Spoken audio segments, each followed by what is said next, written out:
Hey guys, welcome to Mask of the Slasher. Today we're going to talk about sequels and how necessary they actually are.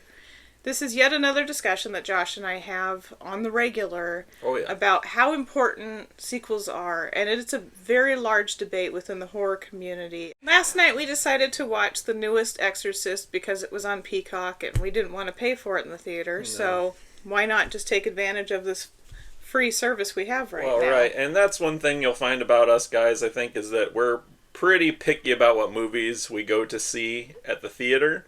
So we're not going to be that podcast that instantly reviews every single new movie that comes out. We'll probably take our sweet time on a lot of these things because for me personally, and this ties into the sequel thing, Exorcist Believer was by the same group or same team or whatever you want to call it that did the new Halloween trilogy, and I was not a fan of all of that trilogy. The first movie I thought was great. Halloween Kills and Halloween Ends I didn't think were that great, so I didn't have a lot of faith in Believer.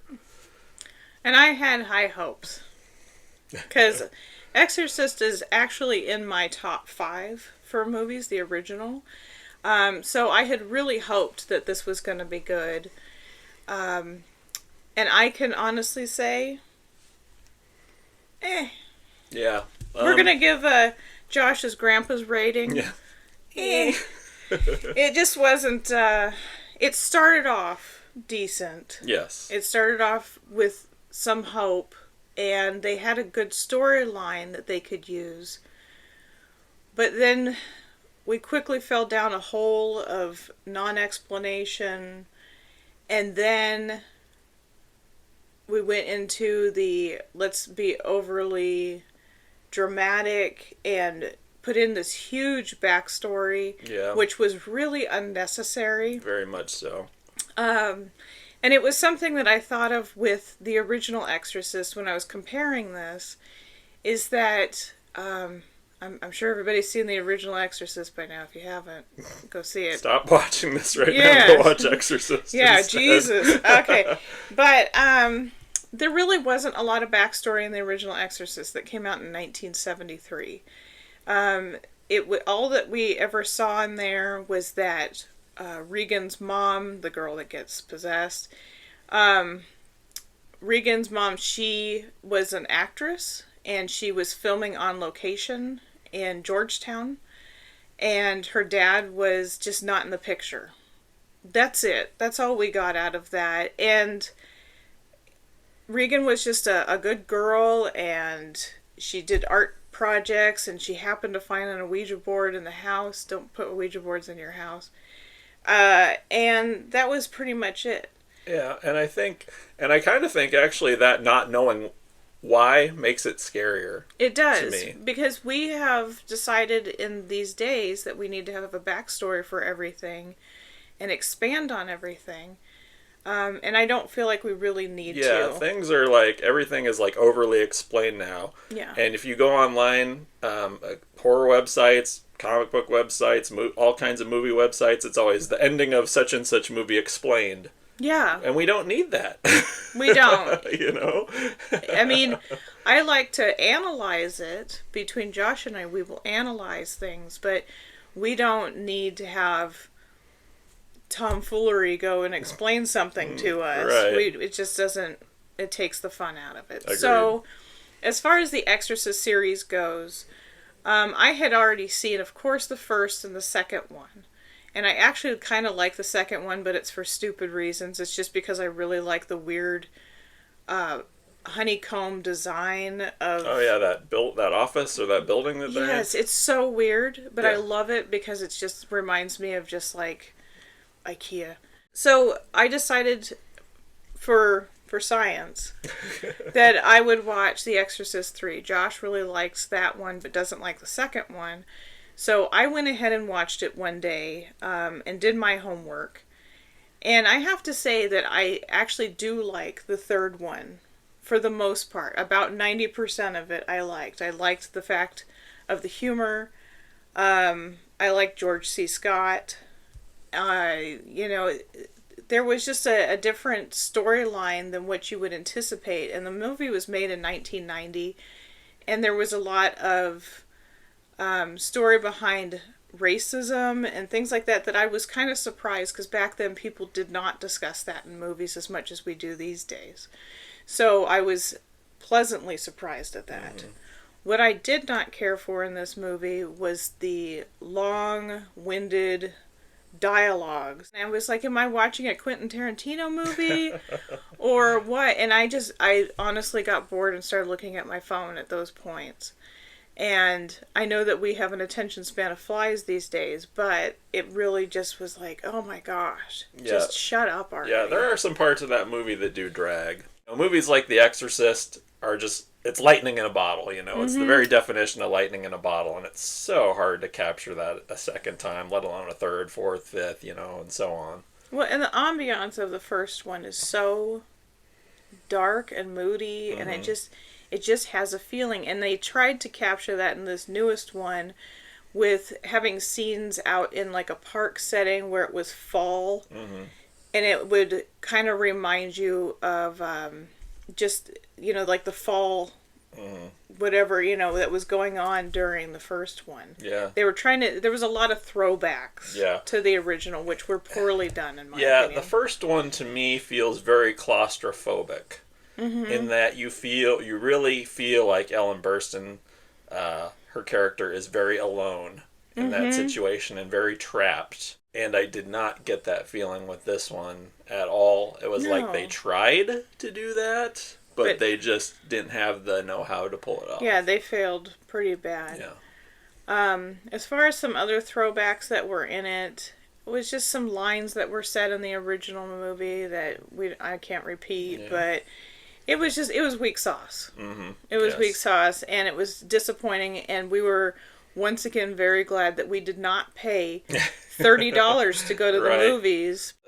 They had such a good jumping off point. And I think what could have been really interesting is if, instead of the flashbacks giving kind of backstory we really didn't need, what if they had gone back between like what's happening right now with the girls being possessed and piecing together what actually happened to them after they disappeared. That's the I thing, think that would have been kind of interesting to sort of have the stuff going on with them being possessed and then kind of flash back to unraveling that mystery of what happened to them and where they were. Well, yeah, they physically and story-wise fell into a hole that we never got to hear what actually happened. Yeah. The hole in this movie was vast. Now, some might say that the not knowing is scary, but I feel like that would have just been a really interesting path to go down in this case. Sometimes I think the unknown is very scary, and not knowing why is scary, but in this particular instance, if they were going to go with that story, this particular story, I think it would have been kind of cool and interesting to unravel that mystery as the movie went on. Absolutely. And maybe they're saving that for supposedly there's going to be 2 more of these too. So maybe they're saving that story for the next one. I don't, who knows? Well, they did set up that ending. I don't like to speculate. No. So moving on from The Exorcist, we decided before watching The Exorcist stuff that we would pick 2 other franchises, I don't know what you franchises. Sequels, and discuss that. Yes. As I mentioned in a prior video, Poltergeist is the first horror movie I ever saw, and my all-time favorite. And so, of course, the first one, phenomenal to me. Oh, absolutely. Yay. That's great. The second one, they continue on where they have moved out of... Well, they couldn't move back into that house because it imploded, essentially. Yes. Or went into another dimension. Yes. I don't know. We don't know. All of the above. Yeah.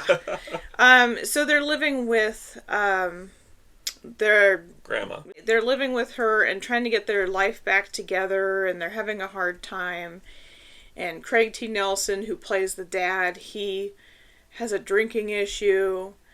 And that's when crappy effects come into play in this movie.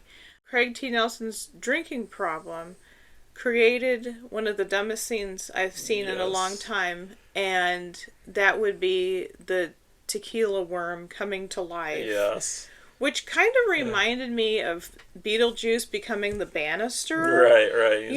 It's the same idea. Yeah. And So that and the ending of it, where they're floating around in the afterlife stuff. It's just dumb. Yeah, It's just stupid. Yeah, because there's a good movie in there, and there are parts that I really like.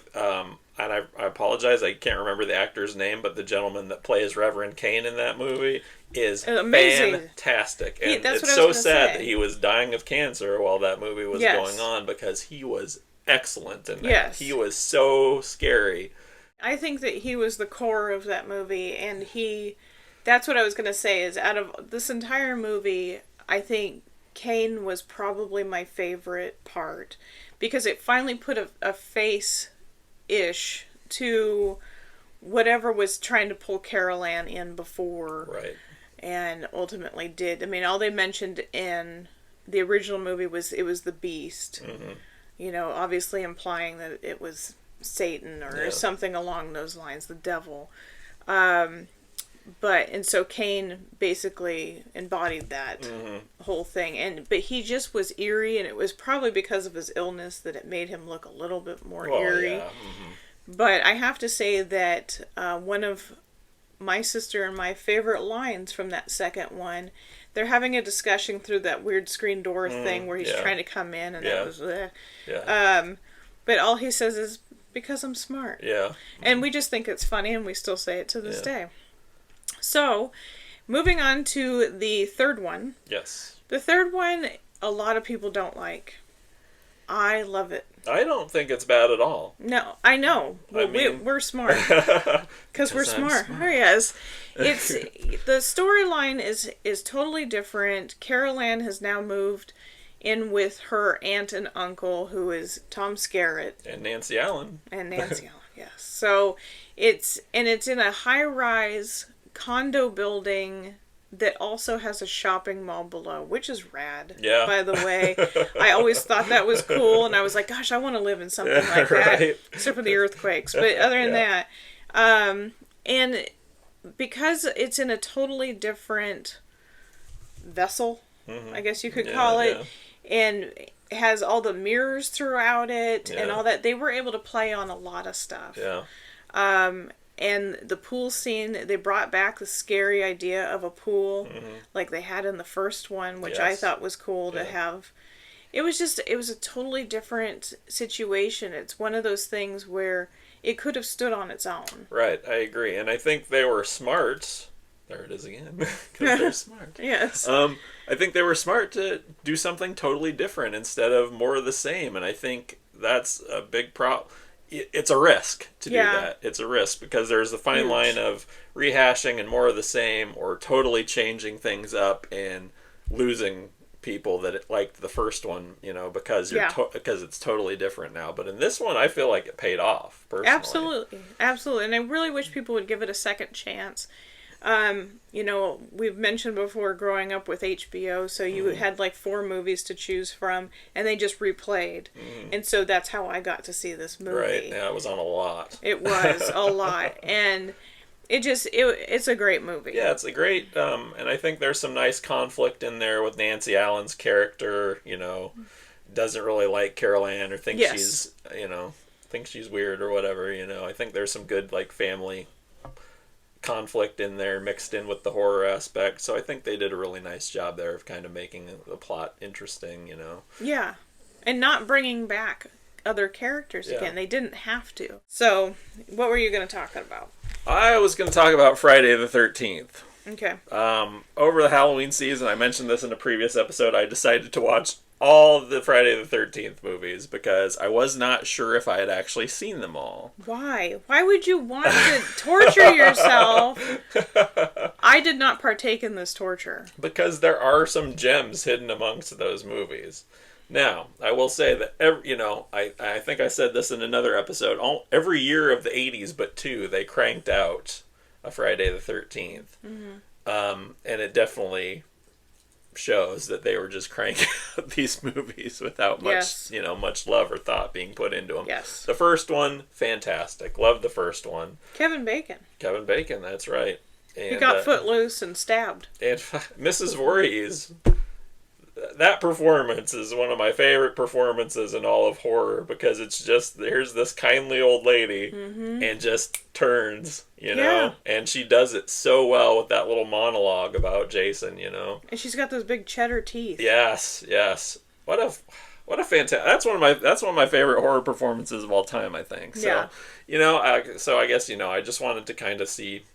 I couldn't remember if I'd seen them all, and just wanted to see where it went. There are some really good movies in there. Jason Lives, I think, is fantastic because it's got sort of like this 80s horror action vibe to it, kind of like what they did with Maniac Cop and, some other movies of that nature.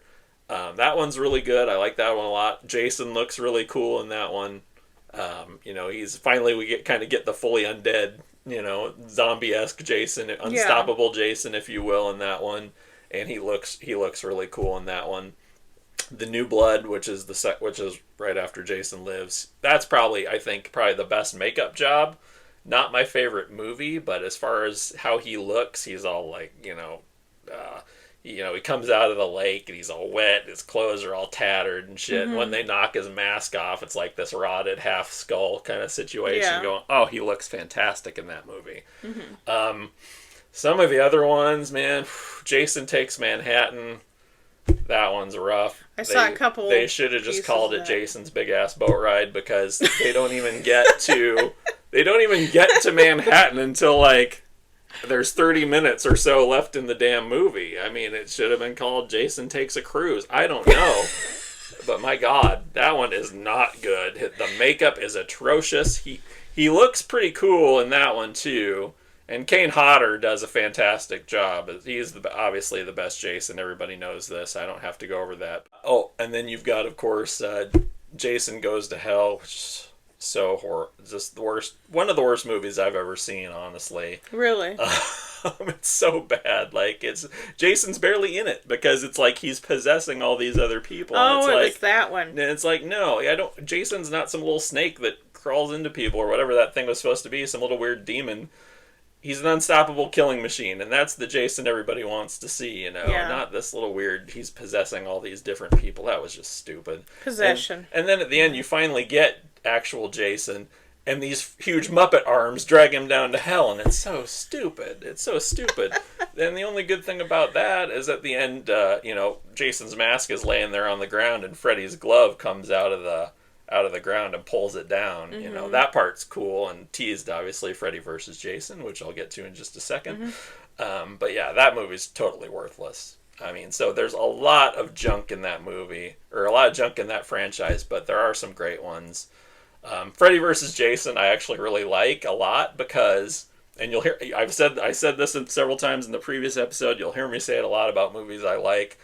They leaned into the ridiculousness of it. Yeah. And they leaned into the humorous aspects of it.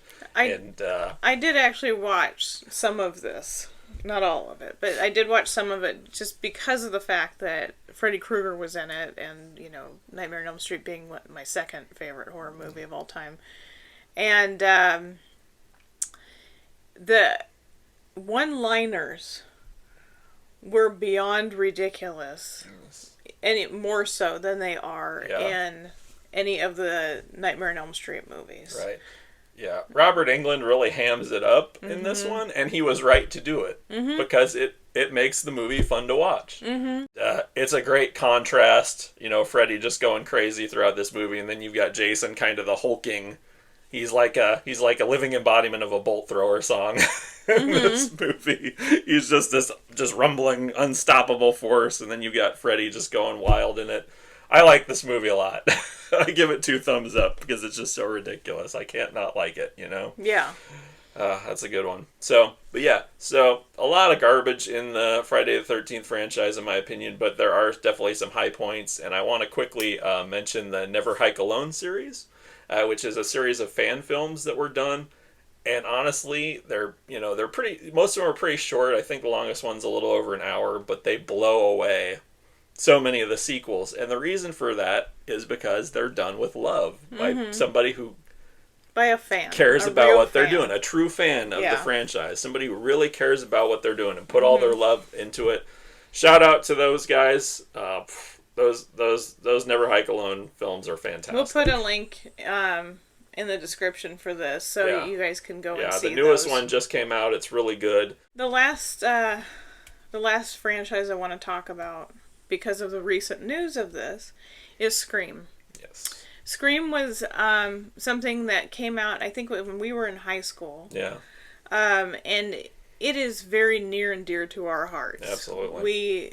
We watch this movie at least 3 times a year. Oh, for sure. Since it came out. Since we could do that. Mm-hmm. And even all of the sequels to it, where Neve Campbell's involved in it, all of those were really good.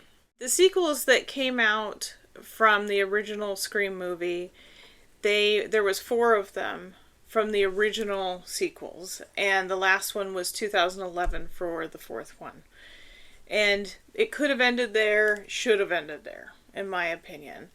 The next one to come out was 2022, and that was the last one that Neve Campbell was a part of. And it actually wasn't terrible. None of them are bad.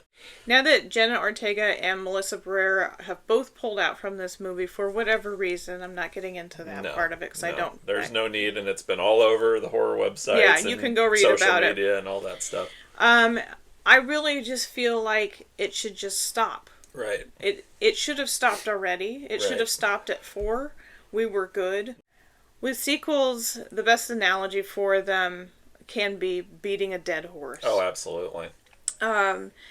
It's not necessary to continue all the time with these, but as within the last, I want to say 20 years, people have just become unoriginal. Mm-hmm.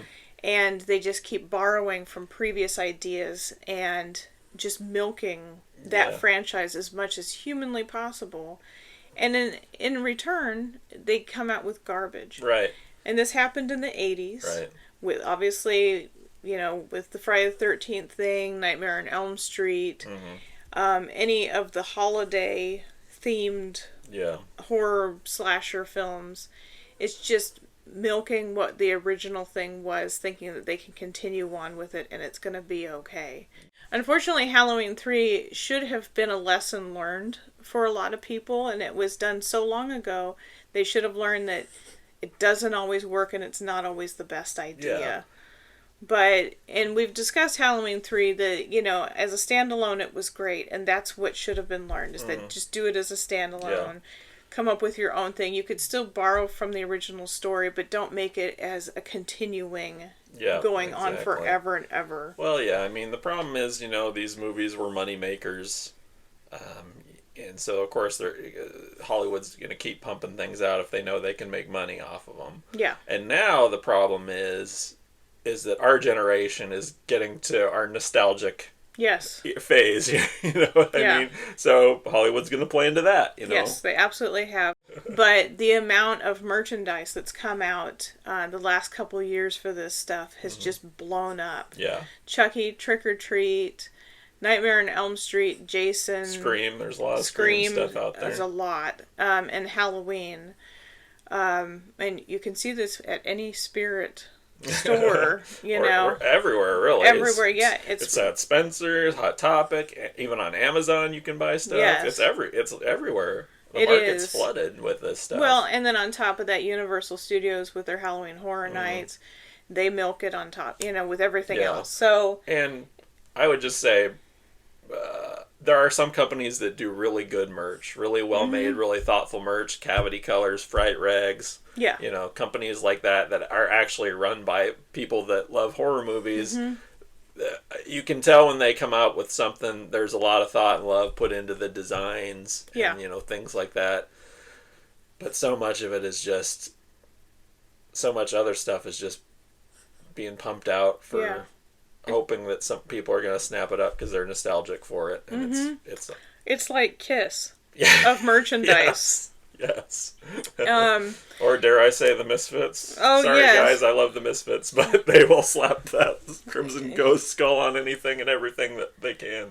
Yeah, and Kiss is just, they milk everything that they can. They've been known for that. And that's basically, I feel like a lot of these merchandise companies have followed that lead.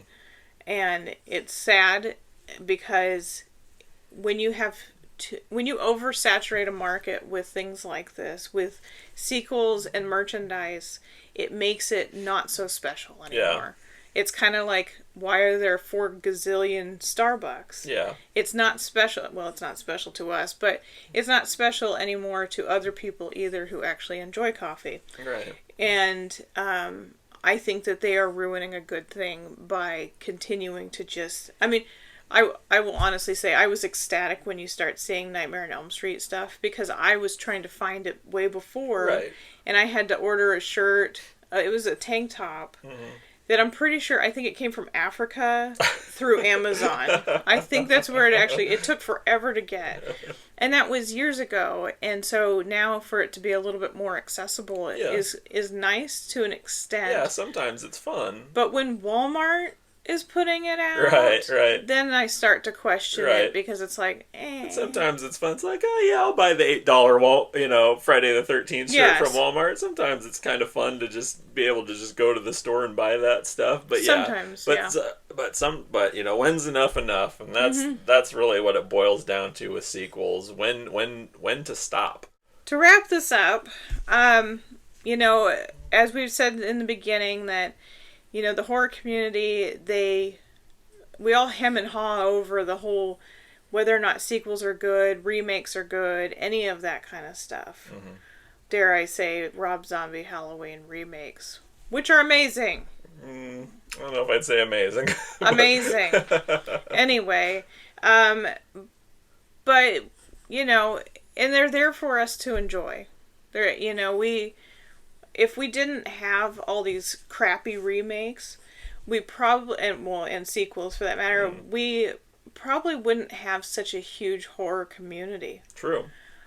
Because it brings in so many more titles for us to enjoy or want to barf over. Well, and it helps the younger generations, Yeah. It's like, for me, like, let's say, for me, like with music, for instance, sometimes I'll find a band if I go down like a YouTube rabbit hole or Spotify, and I'll be like, oh my God, where's this band been all my life? And I'll listen to whatever that new album is that just came out, and then I'll I'll go back to the beginning of that band's discography. Mm-hmm. Hopefully one of the good things about sequels maybe is, the younger generation will see, the however many Screams we're on now. Oh, that one came out. Maybe they'll go see it without having seen the others and like it, or maybe they'll see a preview and it'll inspire them to go back to the start and start watching all these movies. Yeah. So in that sense, sequels can be good. You're absolutely right that they do have their good points and that they have grown the horror community. Yeah. And they have hopefully introduced some of these characters and movies to the younger generation. Yeah. Because there's a lot to appreciate, and even, these days, Josh and I, we watch movies that they've been around, but we've never watched them. We've never taken the time to do that. And so we're starting to do that. So we do have opinions about things. We can be entertained by something and understand that there has been other good things out there that we can enjoy. And that's what we kind of want to bring with this podcast too, is that, we want to introduce things to people and have people have a discussion about something that might be new to them and introduce them to something fun and different. Right. And I will say with Nightmare on Elm Street, that's probably the next. I think we've only been to 3 at this point. Even though I own all of them, I've never wanted to watch anything past 3. I think I've seen all of them. Really? But it's been so long that this is something I would have to do, you have to do the Friday the 13th treatment with, because I feel like I've seen them all, but there's definitely ones in there I don't remember anything about, because I maybe saw them once when I was a kid, Yeah, see, and I never had any interest in... If I don't want to see it, I don't want to see it. I don't care if somebody says, well... Nightmare on Elm Street's your favorite, horror movie. You should be watching all of them. You're a fake fan. No, I just don't want to watch it. I disagree. Like, I consider myself a fan of Friday the 13th, but there's certain movies in that franchise that I have no desire to revisit. Yeah. Now, especially now that I just got through this marathon of watching them all. Exactly. You can still be a fan and not like everything that that gets cranked out. Yeah. You know, I think people need to realize that just because you like Metallica, you don't have to like every Metallica album. Thank God. Same thing with Friday the 13th. I consider myself a fan of that franchise, but I don't have to like every Friday the 13th movie that comes out, you know. And that's what's fun about this, and we want people to actually converse with us about it and interact and discuss the things that you like about, movies and what movies you enjoy that we might have never heard of. And that's why we've joined so many different Instagram groups that are horror. If you go into our Instagram account, which we're almost up to 200. Yeah. I know a lot of people have thousands. Yeah. We're excited about 200. Exactly. But we're following over 300 and something. Yeah. And as I see them like a dork, I totally go and write it down in my notebook because I like to live in the past. And then we go and we watch them and see what the big deal is about it. Mm-hmm. Without the horror community, you wouldn't find out about these things. Exactly. So with that, we hope that everybody enjoys the show so far. We want to thank everybody that has been joining recently and has stuck it out through. We're at the 5th episode now. Episode 5. And that's pretty good for us. Yeah. That's pretty good for us. Yeah. And we really enjoyed doing this. So we hope that you continue to share with your friends. Yes. On Facebook, Instagram, not X, because they can... No. Suck it. But everywhere else, please talk about us.